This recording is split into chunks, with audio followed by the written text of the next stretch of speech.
Hello everyone, my name is Eric Rodriguez. Today we're going to go over the procedure how to make a lobster risotto. Now we're going to go over the procedure on how to break down a lobster tail, but if you are uncomfortable, reach out to your local market and see if they can have some pre-cut for you. If you decide to go the traditional way, take a pair of scissors, you hold your lobster tail with a towel so the shell does not stab your hand, and we go right down the center. Right down the center to the end of the tail. We come across the back end and make a T. Now that we've cut all the way down the center, cut the way down the bottom, we're going to make a crunch and we're going to squeeze the lobster really tight. Place it on our cutting board, and we're going to use our thumbs to slide through and to bring the muscle of the lobster out. At this point, you take your chef knife, cut off the tail on the back end, and we remove the lobster protein from the shell itself. Now for the lobster risotto, we're going to cut this right in half, and we're going to cut this in 1-inch dices. And that's how we break down and clean a lobster tail. The shell we can discard, but we have our protein here. As soon as we get to a nice heat on this, we're going to use our extra virgin olive oil right here. And we're going to start with our small diced onion.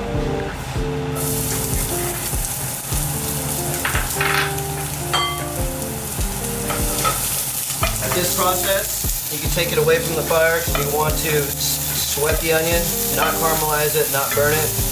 We're going to sweat this, stir it around, so it releases the flavor and the aromatic of the onion to create a strong flavor profile. Now that it's a nice sweat, put it right back on the flame, and we're going to grab the arboreal rice and add that to it. At this point, all we are doing is just adding a little bit of the arboreal rice to the onion, and we're going to mix to incorporate the flavors. Bring it right back to the flame, and then we're going to add our Prosecco and our white wine.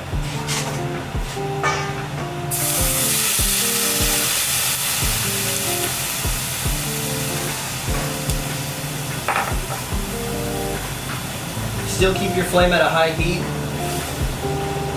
and we're going to stir. And right here you see the amount of liquid. We're going to keep it on the heat till it brings it to an au sec, where it's almost dry. Au sec is a French term for almost dry. So where the arboreal rice absorbs the flavor of the onion, the white wine, and the Prosecco. Constantly stir. That way it does not stick or does not burn.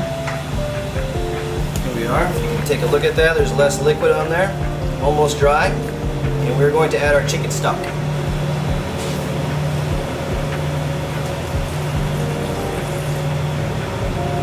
We will continue this procedure until this chicken stock is all the way through.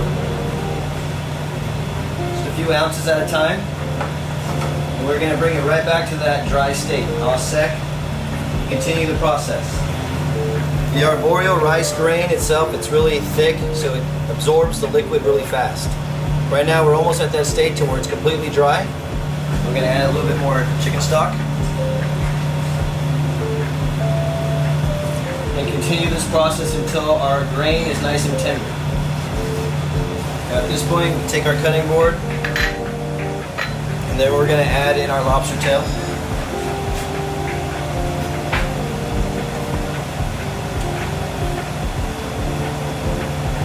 Add a little bit more of our chicken stock.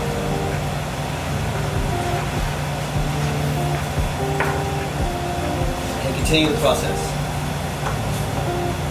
Now that we have all ingredients incorporated, we have our lobster, we have our risotto, and we have our chicken stock, we're going to continue this process till it's about almost dry. At this point, we're going to add our sun-dried tomatoes. A little bit of fresh herbs. I'm using Italian parsley. Now right here we have it just about at a dry state where you can see the bottom. Your lobster is poaching slowly and beautifully. And you have your sun-dried tomatoes and your Italian parsley. At this point, we're going to add our heavy cream.